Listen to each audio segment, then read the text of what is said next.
जय हिंद दोस्तों। हम लोग आज फिनाल से मिलते हैं। तो फिनाल क्या होता है कि फिनाल में जब ये OH समूह यानी हाइड्रॉक्सी समूह जब बेंजीन रिंग से जुड़े किसी भी कार्बन से अटैच हो जाता है, बेंजीन रिंग से यानी एरोमेटिक कंपाउंड से जब ये जुड़ जाता है, एरोमेटिक कंपाउंड्स की कार्बन श्रृंखला से सीधा अटैच हो जाता है, तो उससे जो यौगिक बनता है वो आपका फिनॉल कहलाता है। ठीक है, जैसे देखिए क्या है, ये देखिए आपका कार्बन है, ये देखिए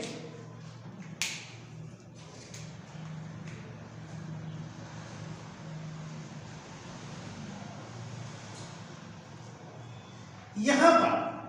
तो ये जो बेंजीन होता है, ये बेंजीन रिंग है, इसमें OH समूह, ये जब OH समूह सीधे इस कार्बन से जुड़ जाता हो या किसी भी कार्बन से जुड़ जाता हो, तो जब OH समूह सीधे कार्बन परमाणु से बेंजीन रिंग में किसी कार्बन परमाणु से जब जुड़े हुए होते हैं, तो उसे हम क्या कहते हैं,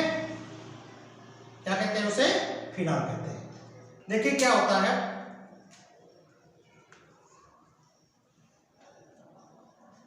इसी को कहा जाता है फिनॉल। फिनॉल क्या है, अब पता चला कि जब यह वे परमाणु या जब हाइड्रॉक्सी समूह यानी OH समूह जब बेंजीन रिंग में किसी कार्बन परमाणु से जुड़े होते हैं, तो उससे जो यौगिक प्राप्त होता है उसे क्या कहते हैं, फिनॉल कहते हैं। तो फिनॉल में अब फिनॉल का सूत्र क्या है, फिनॉल का सूत्र आप इससे फिनॉल का सूत्र निकाल सकते हैं। क्या है फिनॉल का सूत्र, देखिए फिनॉल का सूत्र C6H5OH। यहां पर देखिए क्या है, एक कितने कार्बन है, 1 2 3 4 5 6 कार्बन कितने हैं, कार्बन है यहां पर 6। हाइड्रोजन कितने हैं, 1 2 3 4 5, एक कितने हैं 5 में, और एक OH समूह, ये आपका OH। ये क्या है आपका, ये इसी को कहते हैं फिनॉल। ये क्या है, फिनॉल है। ठीक है, तो फिनॉल किसे कहते हैं कि जब एरोमेटिक कंपाउंड्स में कार्बन से सीधा OH समूह अटैच होता है, OH समूह जुड़ा होता है, तो वो क्या कहलाता है, फिनॉल कहलाता है। क्लियर। इसका सूत्र क्या होता है, C6H5OH। C6H5OH होता है। देखिए इसकी और संरचना भी निम्न प्रकार से बनाई जा सकती है। देखिए यहाँ पर एक कार्बन है आपका, तो कार्बन एरोमेटिक कंपाउंड्स में कार्बन ऐसे दिखा नहीं जाता, ऐसे भी बन सकता है।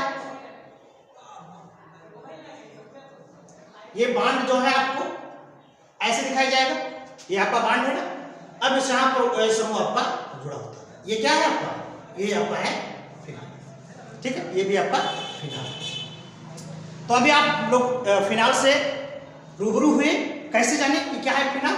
फिनॉल क्या है कि जब एरोमेटिक कंपाउंड्स में OH समूह सीधा कार्बन परमाणु से जुड़ा हुआ होता है, तो उसे हम क्या कहते हैं, फिनॉल कहते हैं। क्लियर, अभी आपका फिनॉल होगा। अब देखिए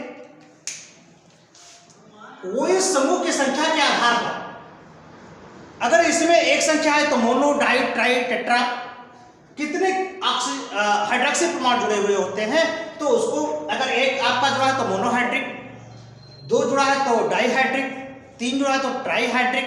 ठीक है, आपका फिनॉल होगा। ठीक है, जैसे देखिए क्या है,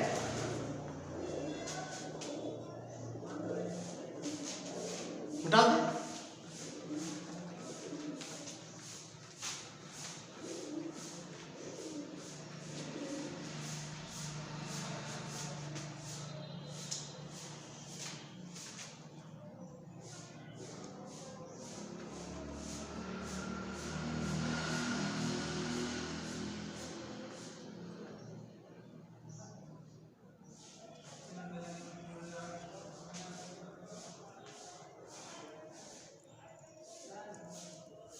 ये आपका फिनॉल है।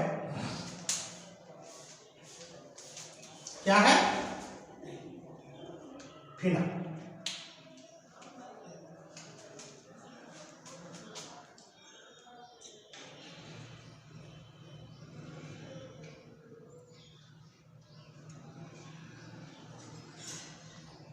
यहां पर तो संख्या 1 में थी, यहां पर देखिए संख्या कितनी हो गई, 2। अब देखिए इसका क्या नाम होगा, देखिए एक चीज यहां पर देखिए, यहां पर तो आपका फिनॉल है, लेकिन यहां पर अब आपका क्या हुआ, यहां पर क्या है, यहां पर आपका भी OH समूह है, तो इसका नाम क्या हो जाएगा, इसका नाम होगा, इसका देखिए 2 नाम है। यहां पर देखिए ये तो पहला कार्बन है, यहाँ पर जो कार्बन होता है इसका एक सादे नाम होता है इसका नाम होता है आर्थो। 1 2 3 4 5 6 कार्बन हुए, लेकिन जो दूसरे नंबर पर जुड़ा हुआ होता है यानी तो मेन कार्बन हुआ, यहाँ पर देखिए दूसरा कार्बन है तो दूसरे कार्बन को क्या कहते हैं, आर्थो। तीसरे को यहाँ पर देखिए क्या है, मेटा, और यहाँ जुड़ा है पैरा। तो आर्थो को वो से, मेटा को एम से और पैरा को पी से प्रदर्शित करते हैं। तो यहाँ पर देखिए इसका नाम क्या हो जाएगा, इसका नाम है यहाँ पर इसका नाम क्या हो जाएगा, तो जो भी नाम है इसका हाइड्रॉक्सी कहने, हाइड्रॉक्सी तो आप कहेंगे ही, लेकिन हाइड्रॉक्सी कहने के बाद में इसको हमें आर्थो शब्द लगाना जरूर। तो आर्थो हमें पोजीशन व्यक्त करता है कि किस पोजीशन पर हमारा दूसरा OH समूह जुड़ा हुआ है। यहाँ पर जुड़ा हुआ तो आर्थो, यहाँ पर जुड़ा हुआ तो मेटा, और यहाँ पर जब जुड़ा हुआ तब इसका क्या नाम हो जाएगा, पैरा। ठीक है, तो इस आधार पर देखिए क्या नाम है इसका,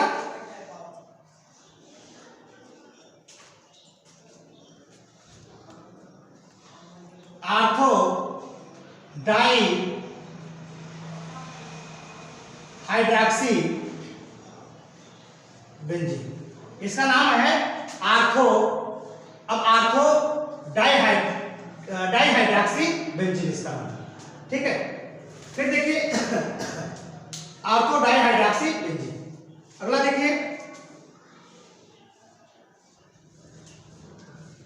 अगर इसकी पोजीशन को बदल दी जाए, इसकी पोजीशन को जब बदल दिया जाएगा तो क्या बनेगा, देखो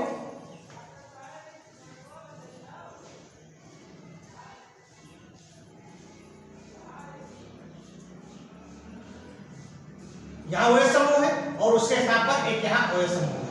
अब इसका नाम क्या होगा, अब यहां पर देखिए OH समूह कहां है, आर्थो पर नहीं, कहां है, मेटा पर, तो क्या लिखेंगे, M।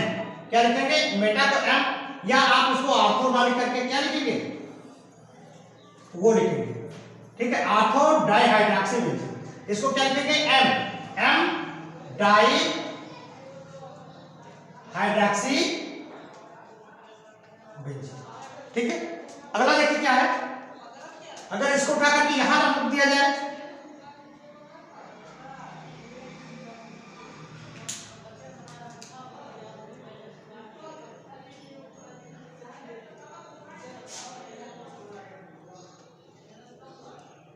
यहां पर भी OH समूह जुड़ा है, यहां पर भी OH समूह जुड़ा है, तो क्या होगा, अब यहां पर आर्थो है, मेटा है, आर्थो मेटा पैरा, तो यहां पर क्या हो जाएगा, पैरा पर है, तो आप लिखेंगे P यानी पैरा डाई हाइड्रॉक्सी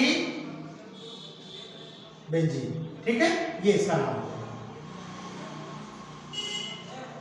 ठीक है, तो ये क्या हुए, ये सब फिनाल के रूप है। ठीक है, अब देखिए अगर इनकी संख्या बढ़ जाए, 1 2 3 मतलब 2 ही है, अगर संख्या 3 में हो जाए तब देखिए इसका नाम क्या हो जाएगा, तब इसका नाम मोनो मतलब डाई ट्राई टेट्रा आपको बताएगा ट्राई, तो क्या हो जाएगा, जब 3 हो जाएंगे तब, अभी तो आपने डाई कहा अल्फा बीटा मतलब आर्थो मेटा पैरा में, अब देखिए क्या होगा कि डाई जो ट्राई है, ट्राई की पोजीशन कहां पर होता है, किस तरह से जुड़ा हुआ होता है, जैसे देखिए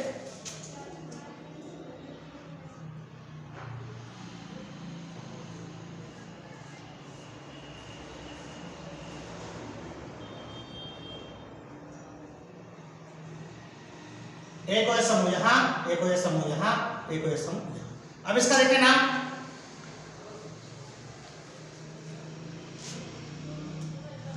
अब देखिए कहां कहां पर है, ट्राई हाइड्रॉक्सी है, 1 पर 2 पर और 3 पर, तो इसका नाम हो जाएगा 1 2 3 ट्राई हाइड्रॉक्सी बेंजीन। अगर इसको यहां से लगाया गया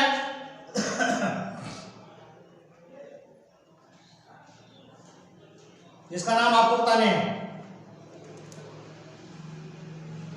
इसका नाम आपको बताना है कि इसका क्या नाम है,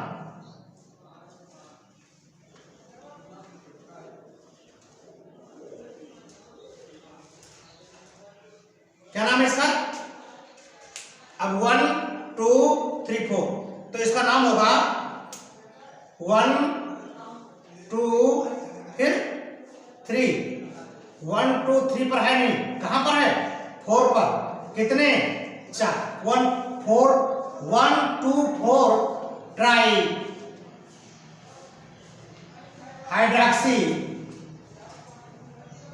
बेंजीन। ठीक है, ये इसका नाम हुआ। अगला देखिए,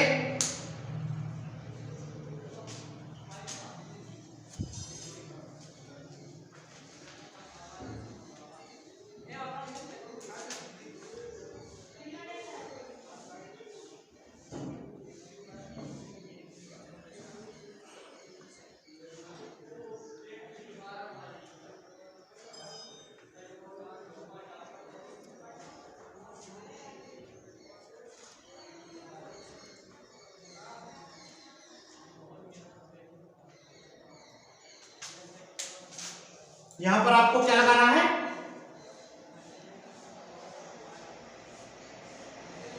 अब इसका नाम बताइए जरा, क्या नाम होगा? अब 1 2 3 4 5 6 ये तो है, तो क्या नाम होगा? 1 3 5, तो इसका नाम होगा 1 3 5 ट्राई हाइड्रॉक्सी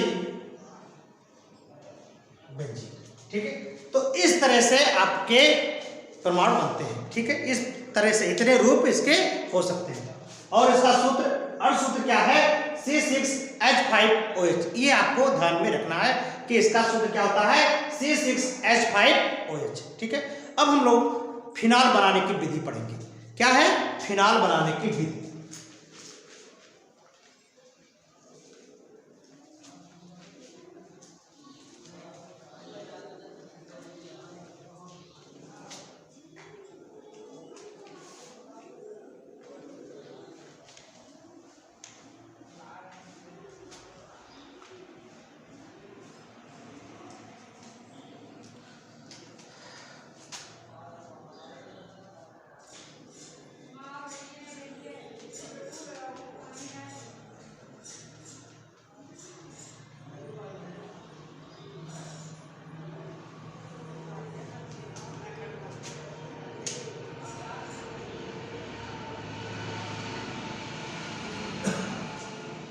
देखिए, ये दो प्रकार से बनाई जाती है।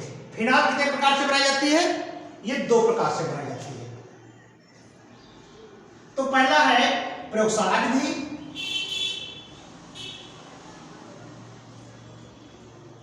और दूसरा है औद्योगिक विधि।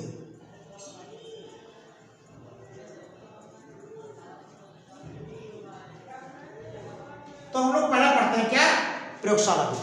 क्या पढ़ते हैं? प्रयोगशाला। तो प्रयोगशाला में पहले किस तरह से फिनाल का विरचन होता है, फिनाल की प्राप्ति होती है, किस तरह से फिनाल बनाया जाता है प्रयोगशाला में। ठीक है, तो अब क्या होता है जब बेंजीन डाइअजोनियम क्लोराइड बेंजीन डाइअजोनियम क्लोराइड का जब भाप आसवन किया जाता है, क्या किया जाता है? भाप आसवन, बोले तो जल के साथ में जब क्रिया कराया जाता है तो फिनाल बनता है। समझ गए? जब बेंजीन डाइअजोनियम क्लोराइड, तो बेंजीन डाइअजोनियम क्लोराइड का सूत्र क्या है? C6H5N2Cl को जब H2O के साथ में क्रिया कराया जाता है तो C6H5OH प्राप्ति होती है। ठीक है, अब किस तरह से होती है, कहने से तो फायदा है नहीं, चलो करके दिखा देते हैं। चलिए देखिए कैसे प्राप्त होता है। ठीक है,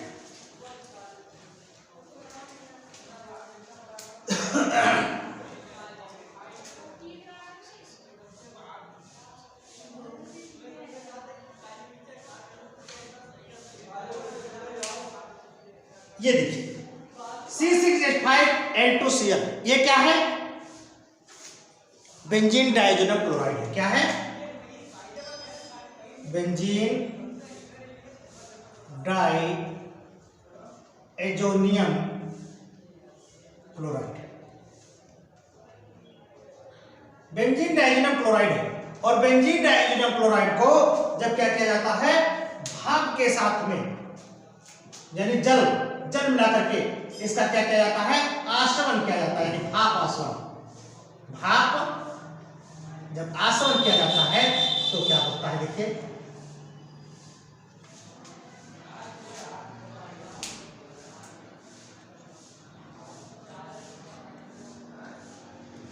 तो देखिए क्या बनेगा C6H5, तो C6H5 के यहाँ से टूट करके इसका ये H2O तो है, तो इसका OH समूह इसके साथ में जुड़ जाएगा, तो ये बनेगा C6H5OH।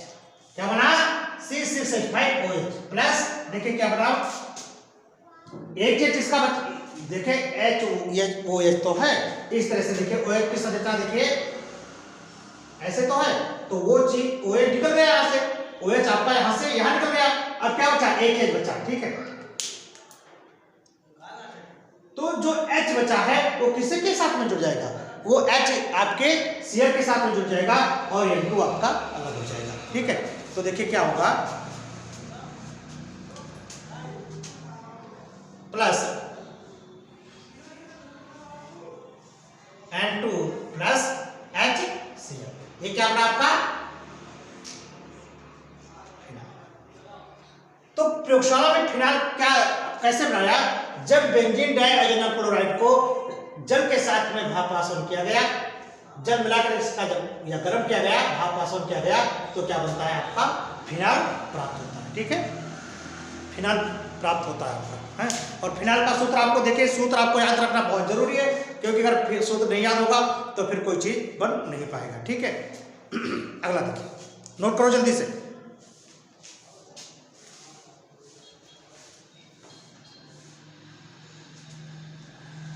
हो गया?